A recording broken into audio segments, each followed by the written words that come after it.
हाँ, सो yesterday we have seen that MM approach for dividend decision making, he told us that आपके dividend देने से, dividend declare करने से, डिविडेंड डिक्लेयर नहीं करने से प्राइस पर कोई फर्क नहीं आएगा, share holders wealth will remain same. तो आई बिलीव उसने P0 का फॉर्मूला क्या बताया था, P0 is equals to D1 plus P1 whole divide by 1 plus K. उसके बाद NP0 का मतलब हो गया current market value of the firm, वो अगर हमें कैलकुलेट करना है तो वो हम कैलकुलेट करते हैं P1 ब्रैकेट में N plus M minus investment plus earnings whole divide by 1 plus के। That is how you can calculate the value of the firm. ठीक है, अब हम क्वेश्चन नंबर 8 पढ़ते हैं। AB Engineering Limited belongs to a risk class for which the capitalization rate is 10%. It currently has outstanding 10,000 shares. AB Engineering Limited belongs to a risk class for which the capitalization rate is 10%. It currently has outstanding 10,000 shares, selling at ₹100 each. The firm is contemplating the declaration of a dividend of 5 per share at the end of the current financial year. It expects to have the net income of ₹1 lakh and a proposal of making a new investment of 2 lakhs. ठीक है, तो हमारे पास अब इसमें आपको आगे question में कुछ बोला नहीं है तो आप लिख लो, show that the value of the firm remain same as per MM approach. ठीक है, तो अब इसमें हम 2 कॉलम बनाएंगे, when the dividend is declared और डिविडेंड इज नॉट डिक्लेयर्ड। और while preparing that I believe सबसे पहले आप P1 निकाल लोगे। ठीक है, तो P1 अगर हमें निकालना है तो P1 का फॉर्मूला होता है P0 का formula P0 equals to D1 plus P1 upon 1 plus K.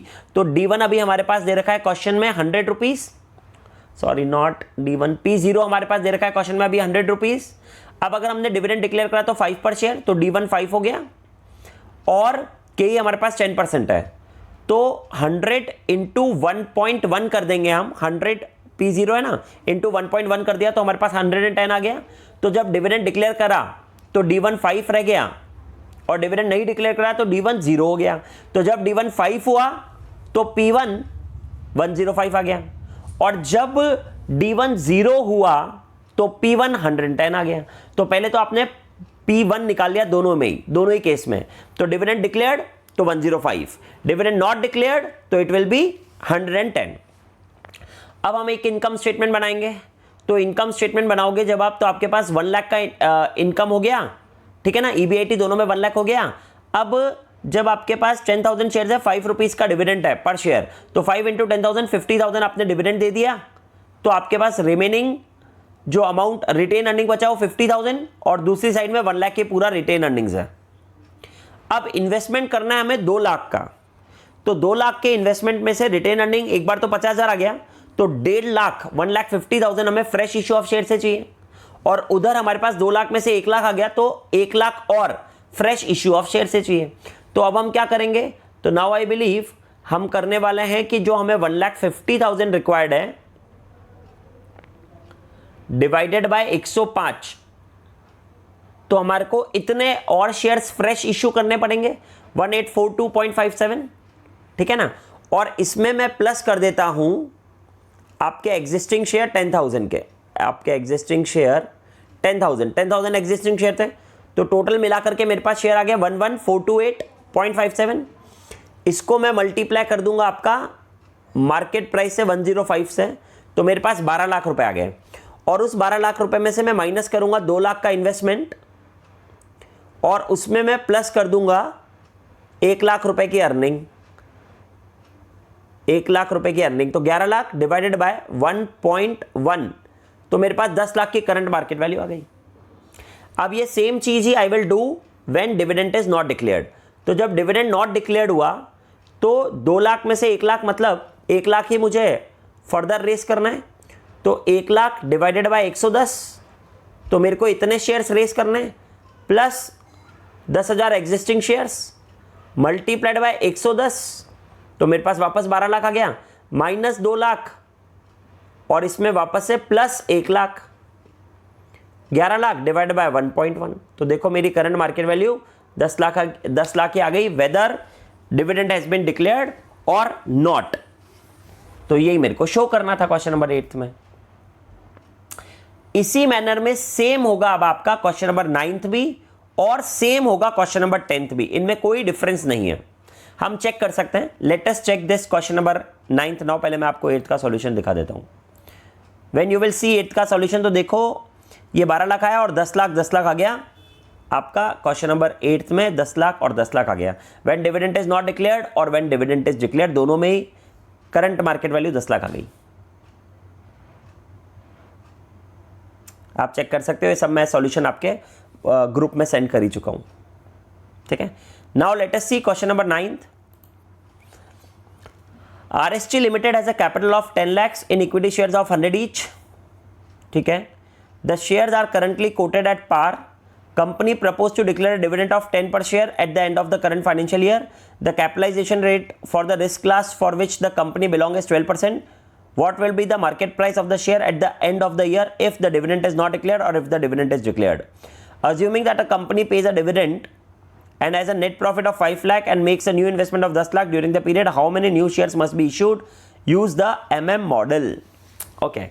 तो फ्रेंड्स अब हम इस क्वेश्चन में वापस से आई बिलीव सबसे पहले तो हमसे मार्केट प्राइस पूछी of the share at the end of the year, मतलब P1 पूछा है आपसे जब dividend not declared, dividend is declared. Current market price उसकी 100 है और propose to declare dividend of 10 per share, तो 100 है और कैपिटलाइजेशन रेट 12 है, ठीक है ना। तो पहले तो आप 100 इंटू 100 मल्टीप्लाइड बाय 1.12 कर दोगे तो आपके पास 112 रुपये आ गया। तो जब आप डिविडेंड नॉट डिक्लेयर कर रहे हो तो डिविडेंड 0 हो गया, तो P1 आपका 112 हो गया, और डिविडेंड डिक्लेयर कर दिया तो P1 आपका 112 माइनस 10 रुपए का डिविडेंड, यानी 102 रुपए हो गया। जब डिविडेंड डिक्लेयर करा, डिविडेंड डिक्लेयर नहीं करा तो 112 आपकी मार्केट प्राइस आ गई, और जब डिविडेंड डिक्लेयर करा तो 102 आपकी मार्केट प्राइस आ गई। आई बिलीव आपको ये फॉर्मूला पता है, P0 मल्टीप्लाइड बाय 1 प्लस के ही कर दिया हमने, equals to D1 plus P1 होता है। तो D1 को उधर ले गए, माइनस कर दिया तो आंसर आ जाता है। चलो, तो ये तो समझ में आ गया। अब अगर हमें कंपनी ने बोला है कि हमने डिविडेंड दिया है, पे the dividend and has a net profit of 5 lakh and 10 lakh का इन्वेस्टमेंट करा है, how many new shares must be issued. सिर्फ इतना पूछा है कि अगर कंपनी डिविडेंड पे करती है और नेट प्रॉफिट 5 लाख का है और न्यू इन्वेस्टमेंट 10 लाख का करना है, तो कितने न्यू शेयर्स हम इशू करेंगे। तो न्यू शेयर्स कितने इशू करेंगे तो वो हमें अब कैलकुलेट करना है, तो वो हम कैसे कैलकुलेट करेंगे। तो आई बिलीव टोटल हमारे पास अर्निंग्स जो क्वेश्चन में गिवन है 9th वाले क्वेश्चन में, वो हमारे पास अर्निंग्स है 5 लाख रुपए की, ठीक है। अर्निंग्स को मैं लिखता हूं सबसे पहले, अर्निंग्स 5 लाख रुपए आ गया, ठीक है। इस 5 लाख में से अगर मैंने डिविडेंड दे दिया तो डिविडेंड 10 पर शेयर दे रहा हूं मैं, और कितने नंबर ऑफ शेयर्स होंगे तो 10 लाख में से 10,000 शेयर्स हो गए, तो 10,000 इंटू 10 1 लाख रुपए हो गए, तो 4 लाख रुपए मेरे पास बच गया रिटेन अर्निंग्स। एक बार मेरे पास 4 लाख रुपए का रिटेन अर्निंग्स आया, अब मेरे को इन्वेस्टमेंट करना है 10 लाख का, तो 10 लाख के इन्वेस्टमेंट में से 4 लाख तो इसमें से चले गए, तो बचे कितने 6 लाख, तो 4 लाख माइनस 10 लाख, तो 6 लाख बच गए। अब 6 लाख को, अब मेरे पास जब 6 लाख हैं तो इसको मैं डिवाइड करूंगा, मेरी जब मैंने डिविडेंड डिक्लेयर करा तो 102 की मार्केट प्राइस है, तो मैं 102 से डिवाइड कर दूंगा तो मुझे पता पड़ जाएगा 5882.35, इतने मेरे को न्यू शेयर्स इश्यू करने हैं। बस that will be my answer. हम चेक कर लेते हैं क्वेश्चन नंबर 9th में। तो पहले तो ये रिटेन अर्निंग्स वाला आ गया, जब डिविडेंड डिक्लेयर करा 102 112 तो आ गया अर्निंग्स, और उसमें से ये रिटेन अर्निंग्स, और आप इसको चेक कर लेना, मेरे पास इतना ही सॉल्यूशन है ये। तो that was your homework only, मगर मैंने जो अभी आपको आंसर बताया 5882, these are the number of shares to be issued when the dividend is declared. चलो, अब इसके बाद सेम क्वेश्चन नंबर 10th आएगा। Let us see that question number 10th now. M Limited belongs to the risk class for which the capitalization rate is 10%. KE आ गया 10%. It has 25,000 outstanding shares, ठीक है, and the current market price is 100, ठीक है. It expects a net profit of 2,50,000 for the year end, and the board is considering a dividend of 5 per share. M Limited required to raise 5 lakh for an approved investment expenditure. Show how MM approach affect the value of the M Limited if the dividend are paid or not paid. I believe वापस same question है. पहले आप इसमें P1 निकालोगे तो अभी 100 रुपये चल रहा है और 10 रुपये का कैपिटलाइजेशन रेट है, तो 110 रुपये तो ये आ गया. ठीक है. अब अगर हमने डिविडेंड डिक्लेयर नहीं करा तो 110 रुपये की प्राइस, और अगर डिविडेंड डिक्लेयर कर दिया 5 रुपये पर शेयर का तो 105 की प्राइस यही आ जाएगी वापस से P1. ठीक है ना. तो डिविडेंड डिक्लेयर करा तो 105 की प्राइस, डिविडेंड नहीं डिक्लेयर करा तो 110 की प्राइस. अब हमारे पास जो नेट प्रॉफिट है वो 2.5 लाख रुपए है. अब 5 इंटू 25,000, 1,25,000 का डिविडेंड आ जाएगा, तो 2.5 लाख नेट प्रॉफिट माइनस 1,25,000, तो 1,25,000 बच गया. इन्वेस्टमेंट्स जो हमको करना है वो 5 लाख का करना है, तो माइनस 5 लाख का इन्वेस्टमेंट में से इतना रिटर्निंग, तो इतना हमें न्यू शेयर से चाहिए. अब अगर इतना न्यू शेयर से चाहिए और डिविडेंड डिक्लेयर करा है तो 105 का प्राइस था, तो डिवाइड बाय 105, तो मेरे 357142 इतने शेयर्स में इशू करूंगा. इसमें प्लस कर दूं मैं एग्जिस्टिंग शेयर 25,000, तो मेरे पास टोटल शेयर्स ये आ गए. इसको मल्टीप्लाई कर दूं मैं 105 की मार्केट प्राइस से, तो मेरे पास 22,50,000 आ गया. 22,50,000 में से मैं लेस कर दूंगा 5 लाख और मैं इसमें ऐड कर दूंगा 2.5 लाख का अर्निंग्स, तो 20 लाख डिवाइडेड बाय 1.1, तो मेरे पास 1818181 ये मेरे पास एग्जिस्टिंग वैल्यू आएगी फर्म की. अब अगर डिविडेंड नॉट पेड होता तो मेरे पास 2.5 लाख पूरा बच जाता. अब 5 लाख का इन्वेस्टमेंट है और 5 लाख में से 2.5 लाख रुपए का प्रॉफिट बच रहा है, तो 5 लाख में से जब 5 लाख में से 2.5 लाख का प्रॉफिट है तो 2.5 लाख ही और चाहिए होंगे, तो वो 2.5 लाख को डिवाइड कर दूंगा मैं 110 से, 2.5 लाख डिवाइडेड बाय 110 कर दूंगा मैं, तो इतने नंबर ऑफ न्यू शेयर्स आ गए. इसमें प्लस कर दूंगा मैं एग्जिस्टिंग, तो ये आ गया मल्टीप्लाइड बाय 110 रुपए का प्राइस, तो 30 लाख. इसमें से माइनस करना है मुझे 5 लाख. कुछ तो गलती हो रही है, वापस चेक करते हैं. 2.5 लाख का प्रॉफिट है, 5 लाख का इन्वेस्टमेंट, तो 2.5 लाख रुपए मुझे और रेस करने हैं, तो 2.5 लाख डिवाइडेड बाय 110 ये शेयर्स आए. इसमें प्लस करा एग्जिस्टिंग शेयर्स, ये आ गया. मल्टीप्लाई करना है मुझे 110 से, तो 30 लाख रुपए आ रहा है. ठीक है. 30 लाख में अब मैं माइनस करूंगा 5 लाख का इन्वेस्टमेंट और उसमें प्लस करूंगा मैं 2,50,000, तो ये आ गया. इसको डिवाइड करूंगा मैं 110 से, डिवाइडेड बाय 1.1 से, हाँ, तो मेरे पास 25 लाख आ रहा है, तो वहाँ पर भी 25 लाख ही आना चाहिए. वापस से उसको चेक करता हूँ मैं, तो उसमें 2.5 लाख में से 1,25,000 चला गया, तो 1,25,000 डिवाइडेड बाय 105, ये क्या हो रहा है. हाँ ठीक है. और इसमें प्लस करूँगा मैं 25,000 न्यू शेयर्स और एग्जिस्टिंग शेयर्स, तो इतने हो गया मल्टीप्लाइड बाय 105, तो 27,50,000. कुछ तो गड़बड़ हो रही है, चेक करते हैं इसके आंसर में. ये मैं कैलकुलेशन में कर रहा हूँ, इसकी वजह से हो रहा है ऐसा. Let us check this. देखो पहले तो आप 105 और 110 तो प्राइस आई गई थी, 2.5 लाख में से 125 गए तो 125 बच गए. हाँ, तो अब 5 लाख में से 125 जाएंगे तो 375 बचेगा. 375 को 105 से डिवाइड करना है, तो नंबर ऑफ न्यू शेयर्स आ गए, प्लस 25,000 करना है तो 28. हाँ, ये मैं थोड़ी बहुत मिस्टेक कर रहा हूँ, मैं वापस बार बार उसको 2 लाख 2.5 लाख में से माइनस कर रहा था, तो 1,25,000 आ गया ना. तो फ्रेश इशू 375 करना है, फ्रेश इशू 375 करना है. उसको 105 से डिवाइड करा तो इतने शेयर्स प्लस 25,000 शेयर्स, तो ये शेयर्स, और उसको प्राइस एट द एंड से मल्टीप्लाई कर दिया तो 30 लाख आ रहा है. तो ये 25 लाख की वैल्यू आ गई. जब हमने करंट वैल्यू जब निकालनी है तो 25 लाख की आ जाएगी दोनों में ही. आप चेक कर सकते हो यार, ये बहुत ईजी होता है, मतलब you can do that by your own also. यही फॉर्मेट है जो मैंने बताया, बस वो मैं कैलकुलेटर में कर रहा था, इसकी वजह से थोड़ा सा कुछ मिस्टेक दिख रहा होगा उस टाइम पर. तो I believe that is how we have solved your question number 10th also. अगर आपको फिर भी कोई प्रॉब्लम लगे तो आप वापस मेरे से पूछना, मैं आपको वापस समझा देता हूं एक बार, है ना। पहले P1 निकाल लेते हैं दोनों में ही। जब P1 जब हमको निकालना है तो हमको क्या करना पड़ता है, हम ये चेक करते हैं P1 निकालते टाइम कि that is your P0 equals to D1 plus P1 upon 1 plus KE। तो वो 105 110 तो आपको समझ में आ गया। अब हमारे पास अर्निंग दे रखा है 2.5 लाख रुपए का। अब अगर हमने डिविडेंड डिक्लेयर करा तो 1.25 डिविडेंड चला गया, तो 1.25 से मेरे पास रिटेन अर्निंग बचा और उधर मेरे पास पूरा का पूरा 2.5 लाख रिटेन अर्निंग बच गया। अब जब डिविडेंड डिक्लेयर करा तो 1.25 ही मेरे पास रिटेन अर्निंग बचा और 5 लाख का इन्वेस्टमेंट करना है, तो 375 मेरे को फ्रेश इशू चाहिए, तो 375 डिवाइड बाय 105 कर दूंगा मैं, तो मेरे को number of new equity shares पता पड़ गए, उसमें एग्जिस्टिंग इक्विटी शेयर्स ऐड कर दिए, तो जो भी टोटल नंबर ऑफ शेयर्स आए उसको मल्टीप्लाइड बाय 105 कर दिया, तो मेरे पास P1 N प्लस M की वैल्यू आ गई। फिर उसमें से माइनस इन्वेस्टमेंट प्लस अर्निंग्स कर दिया और डिवाइड बाय 1 प्लस KE कर दिया, तो मेरे पास एग्जिस्टिंग वैल्यू आ जाएगी। बस ऐसे ही आपको करना है सॉल्व। तो that is how we have solved your question number 10th। अब friends question number 11th 12th करने से पहले अब हम एक नई अप्रोच पर आएंगे वापस, that is your Graham and Dodd approach. अब जब हम बात करेंगे ग्राहम और डॉड अप्रोच की ना फ्रेंड्स, तो ग्राहम और डॉड अप्रोच में what you have to understand is, again the point over here will be कि ग्राहम और डॉड ने बोला था कि डिविडेंड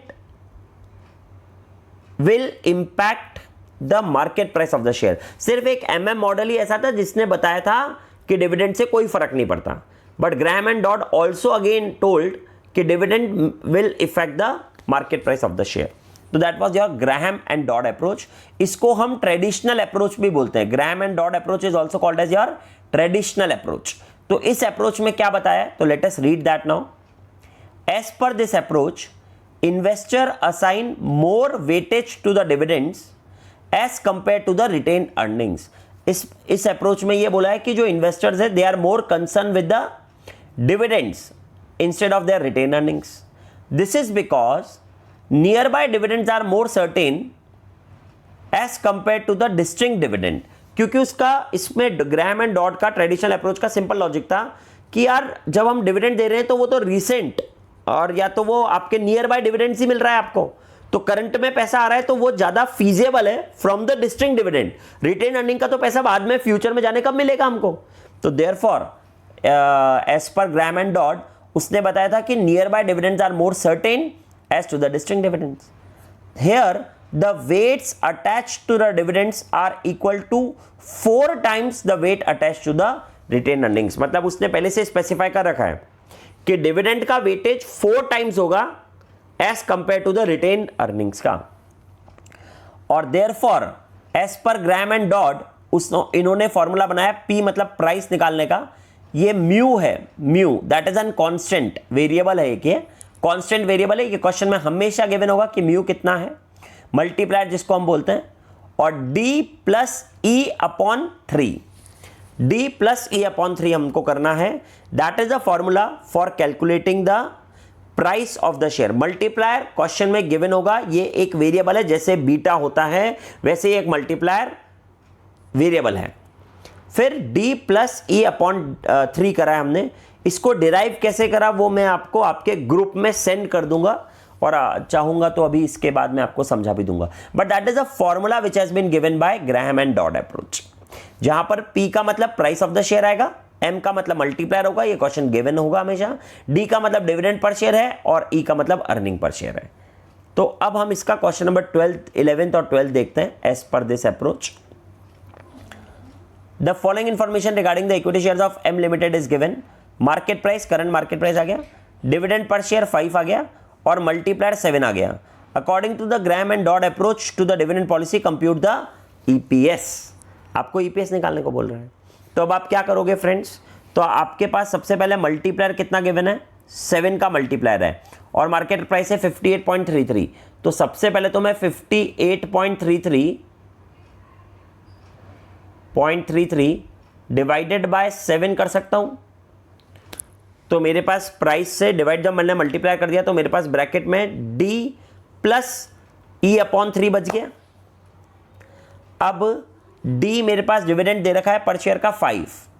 तो नाउ आई बिलीव जब मैं इसको होल अपॉन 3 कर दूंगा तो 5/1 था ना, तो मैं इसको बोल सकता हूं ना, तो 5/1 और ये अपॉन 3 करना है मुझे, तो ये तो 15 हो गया।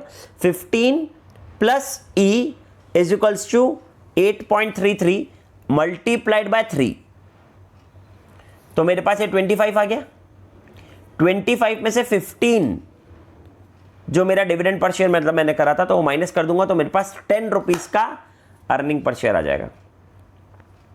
चेक कर लेते हैं हम आंसर, आप खुद भी करके चेक करना, देखो 10 रुपीज का आपके पास अर्निंग पर शेयर आ गया।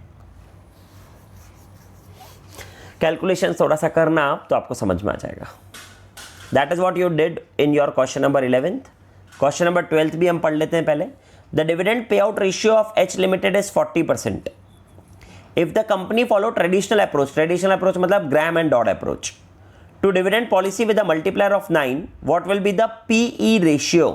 ठीक है फ्रेंड्स, तो अभी आप मेरे को ये बताओ पीई रेशियो का पीई रेशियो कैसे निकलता है, एमपीएस अपॉन ईपीएस करके। तो अभी क्वेश्चन में बोला है कि डिविडेंड पे आउट रेशियो जो है वो 40% है। If the company follow traditional approach to the dividend policy with a multiplier of 9, what will be the PE ratio. अब इस क्वेश्चन में हमसे पीई रेशियो पूछा है फ्रेंड्स, ठीक है। तो पी रेशियो जब हमें निकालना है, यस, तो अब हमारे पास क्वेश्चन में बताया है कि dividend pay out ratio is 40% और कंपनी ट्रेडिशनल अप्रोच फॉलो करती है मल्टीप्लायर ऑफ 9 का, तो what will be the P ratio. P ratio का फॉर्मूला आपको बता ही दिया मैंने, एमपीएस अपॉन ईपीएस करना है। तो अब फ्रेंड इस क्वेश्चन को कैसे सॉल्व करेंगे, तो यस, जब हमें इसको सॉल्व करना है, तो अगर मेरा पे आउट रेशियो 40% है, तो मैं इसका मतलब ये मैं बोल सकता हूं कि जो डिविडेंड पर शेयर होगा, that dividend per share will be 0.4 of E. Okay, तो मैं बोल सकता हूं कि जब डिविडेंड पे आउट रेशियो 40% है, इसका मतलब ये हो गया कि जितना भी अर्निंग पर शेयर होगा, चाहे 1 हो, चाहे 10 हो, चाहे 100 हो, उसका 0.4 उसको 40% से मल्टीप्लाई करेंगे तो डिविडेंड आ जाएगा। तो इसका मतलब मैं बोल सकता हूं in short, D is nothing but 0.4 ई। ई का मतलब ईपीएस, तो D मेरे पास इसमें कितना आ गया, 0.4 ई आ गया। ठीक है फ्रेंड्स, अब मेरे पास अगर 0.4 ई आ गया, मल्टीप्लायर 9 है, तो मैं क्या कर सकता हूं, मैं आपका प्राइस निकालूंगा ई के फॉर्मेट में, है ना। तो प्राइस ई के फॉर्मेट में कैसे आएगा, तो व्हाट आई वांट टू से is 0.4 plus E upon 3 multiplied by, bracket में मल्टीप्लाइड बाय 9, वो मेरा पी आ जाएगा। तो जब मैं इसको सॉल्व करूंगा, तो I want to say 0.4 into 3 will give me 1.2 E plus E, तो यानी वो 2.2 ई तो हो जाएगा ना, 2.2 ई हो गया मेरे पास ये, और 2.2 ई हो गया, और मेरे पास 9 का मल्टीप्लायर था, तो और डिनोमिनेटर में 3 था इसे, तो 3 को 9 से कट करा तो 3 बच गया, तो 3 इंटू 2.2 कर दिया, 3 इंटू 2.2, तो आई विल गेटिंग 6.6 ई आ गया। मतलब मेरी जो प्राइस पर शेयर है वो 6.6 ई हो गई। अब पी रेशियो क्या होगा, तो P ratio will be price 6.6 E divided by EPS that is E, तो ई से ई कट जाएगा, तो 6.6 will be my PE ratio. हम चेक कर लेते हैं। देखो पहले तो ये बताया आपको कि पे आउट रेशियो 40% गिवन है, तो dividend is 40% of the EPS, therefore D is equals to 0.4 E. अब इसके बाद as per Graham and Dodd P equals to multiplier D plus E upon 3, तो P equals to 9.4 E plus E upon 3, तो P equals to 6.6 E, और PE ratio will be MPS upon EPS, तो that is 6.6 E divide by E, तो E से E cut गया, तो 6.6 is your answer of question number 12th। Now we will see the last question number 13th, and that is related to again the new approach, that is your Linter's approach. Yes friends, before your last approach ना Linter's model, उससे पहले हम जो अभी मैंने आपको Graham and dot बताया था ना, तो ग्राहम एंड डॉड में मैंने आपको क्या बताया कि ग्राहम एंड डॉड में ट्रेडिशनल अप्रोच में उसने बोला कि जो डिविडेंड है उसका वेटेज 4 टाइम्स है as compare to the retain earnings. तो उसका फॉर्मूला क्या था? फॉर्मूला था P0 इक्वल्स टू मल्टीप्लायर, जो क्वेश्चन में हमेशा गिवन होगा, वेरिएबल है क्योंकि, ब्रैकेट में D प्लस E अपॉन 3। अब मैं ये आपको बताना चाहता हूं कि 4 टाइम्स क्यों है डिविडेंड का, रिटेन अर्निंग्स के कंपैरिजन में 4 टाइम्स कैसे है dividend as per gram and dot. तो आई वांट टू से कि मैं जो E है, E को मैं लिख सकता हूं dividend plus retain earning D plus R लिख सकता हूं। अब आप फॉर्मूला देखो, D प्लस R अपॉन 3 है। अगर मैं इसको होल डिवाइड कर दूं तो ये 3D बन जाएगा, इधर 3D plus D plus R whole upon 3। अब इसको अगर आप चेक करोगे तो क्या हुआ, 4D प्लस R, तो इसका मतलब रिटेन अर्निंग्स का 4 टाइम्स डिविडेंड है। अपॉन 3 तो एक वेरिएबल ही है, जो क्वेश्चन मतलब जो उसने पहले से लगा रखा है, तो अपॉन 3 तो रखना है, मगर 4D प्लस R हो गया ना, तो इसका मतलब रिटेन अर्निंग्स का 4 टाइम्स आपका डिविडेंड हो गया।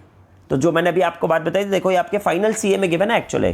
तो ये जो फॉर्मूला था ना MD प्लस E बाय 3, तो इसको हमने डिवाइड कर दिया D, भाई हमने यहाँ पर E को रिप्लेस कर दिया D प्लस R से, तो D प्लस R अपॉन 3, तो 4D अपॉन 3 और R अपॉन 3, तो रिटेन अर्निंग्स के बेसिस पर 4 टाइम्स डिविडेंड को हमने इंपॉर्टेंस दिया है। तो that is what you have seen. Now after this we will see the last approach, जो प्रैक्टिकल अप्रोच है, that is your Lintner's model. Yes. Now we will see your Lintner's model approach. तो Lintner based his model on a series of interview. इसने क्या करा था, इसने बहुत सारे फाइनेंस मैनेजर का इंटरव्यू लिया था और फिर इसने डेवलप करा है।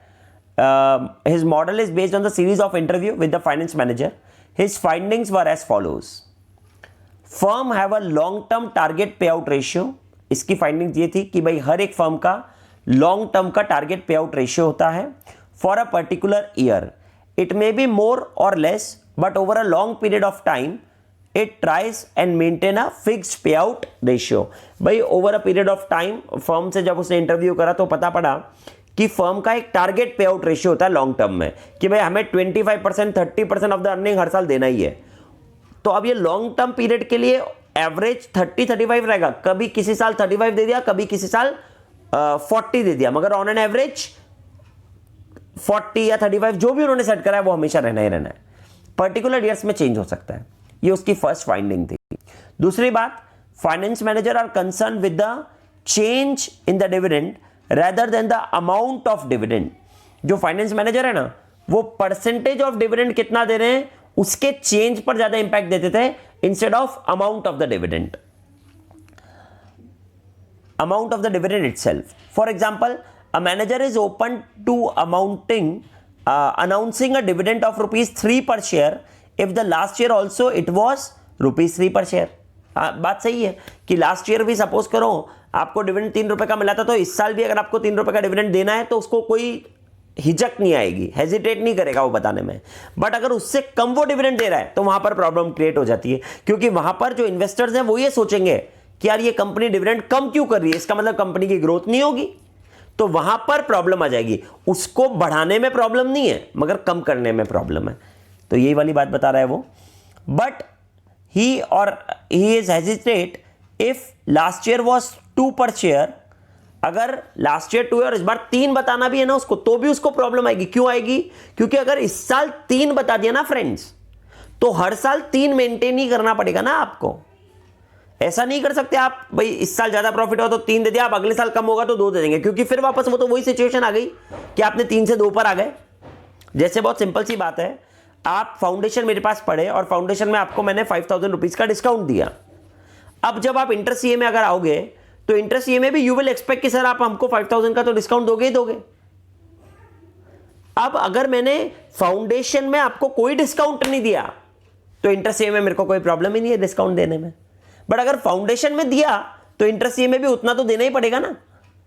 तो that is the point over hair कि अगर मैंने 3 रुपीज का लास्ट ईयर दिया तो इस साल भी 3 रुपए दूंगा, बट अगर लास्ट ईयर 2 रुपए दिया तो इस साल मैं 3 रुपए देने में हेजिटेट करूंगा, क्योंकि मुझे वही मेंटेन करना पड़ेगा। if the last year was 2 per share. This is because of the inherent fear that he may not be able to maintain the same level of dividend in the future. ये इसकी findings थी. The change in the dividend will not be in the same proportion as change in the earnings. ये तो बहुत simple सी बात है कि dividend वही सेम प्रपोर्शन में चेंज नहीं होगा जितने प्रपोर्शन में आपकी अर्निंग्स चेंज हो रही है. क्यों ऐसा? वही सेम बात है, अर्निंग ज्यादा भी हुई तो भी मैं डिविडेंड उतना ही दूंगा जितना मैंने लास्ट ईयर दे रखा है, या उससे थोड़ा सा ज्यादा दूंगा, मगर मैं उस प्रपोर्शन में चेंज नहीं करूंगा डिविडेंड को, क्योंकि उतना मेंटेन करना फ्यूचर में मेरे लिए भारी पड़ जाएगा ना. तो that is a point which he has developed.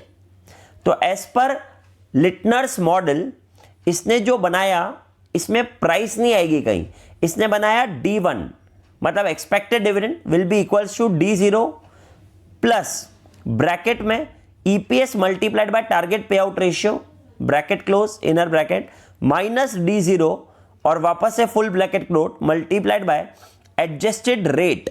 ये क्वेश्चन आपको देगा, that is your adjusted rate.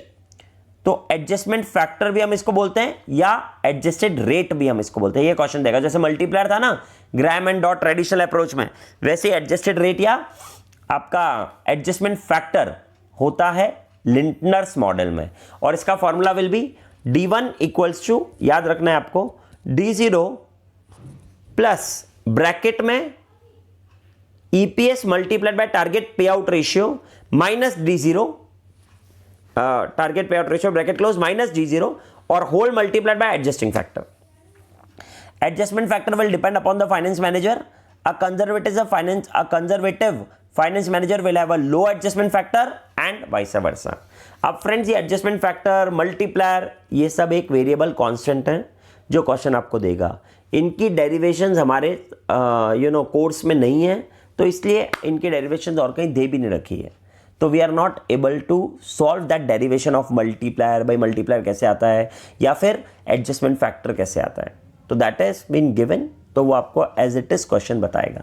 तो जब भी आपको क्वेश्चन में एडजस्टमेंट फैक्टर बता दिया तो आपको पता पड़ गया कि आपको लिटनर्स मॉडल फॉलो करना है. जब भी क्वेश्चन में मल्टीप्लायर बता दिया तो आपको पता पड़ जाएगा कि आपको gram and dot traditional approach follow करना है. जब भी क्वेश्चन में बोल दिया डिविडेंड पे और डिविडेंड नॉट पेड तो आपको पता पड़ जाएगा कि MM मॉडल से क्वेश्चन सॉल्व करना है. जब भी क्वेश्चन में रिटर्न ऑन इक्विटी और KE दे दिया तो आपको पता पड़ जाएगा क्वेश्चन वॉल्टर मॉडल से सॉल्व करना है. जब भी क्वेश्चन में ग्रोथ दे दी तो आपको पता पड़ जाएगा कि क्वेश्चन आपका गॉर्डन्स फॉर्मूले से सॉल्व होगा. तो ये सब हिंट है क्वेश्चन को सॉल्व करने के लिए. तो अभी अब हम इसके लिए क्वेश्चन नंबर 13 देखते हैं नाउ. चलो, तो question number 13 when you will see ना, यस, क्वेश्चन नंबर 13 जब हम देखेंगे अब तो क्या गिवन है, given the last year's dividend is 9.8, speed of adjustment 45%, target pay out ratio 60% and the EPS for the current year is 20, calculate the current year's dividend. तो आपको ये पता पड़ गया कि that is your Lintner's model. तो when you will solve this now, तो last year का डिविडेंड 9.8 है, तो D1 will be equals to 9.8 plus bracket में EPS था 20 multiplied by target pay out ratio 60%, तो 20 का 60% इज 12, उस 12 में से माइनस करोगे 9.8, तो 12 minus 9.8 will be 2.2 multiplied by 45% और प्लस 9.8 कर देंगे हम. तो 2.2 आया ना आपके पास, हाँ 2.2 मल्टीप्लाइड बाय 0.45, 45% था ना, तो 0.45 यानी 0.99 प्लस 9.8, तो 10.79 इज योर आंसर. अब आप चेक कर सकते हो, 10.79 इज योर आंसर. तो दैट इज क्वेश्चन नंबर 13. ये फॉर्मूला बेस्ड क्वेश्चन है.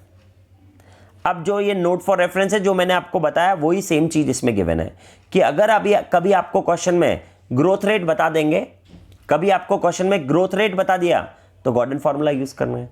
कभी क्वेश्चन में dividend declare dividend not declare बताया तो MM अप्रोच करना है. कभी मल्टीप्लायर बता दिया तो traditional approach gram and dot करना है.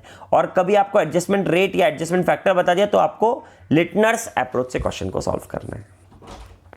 तो ऐसे मिलाकर के फ्रेंड्स आपका ये पूरा का पूरा चैप्टर ओवर होता है डिविडेंड डिस्टेंस. सारे फॉर्मूले आपको इसमें वापस से पता पड़ जाएंगे. कोई प्रॉब्लम हो तो यू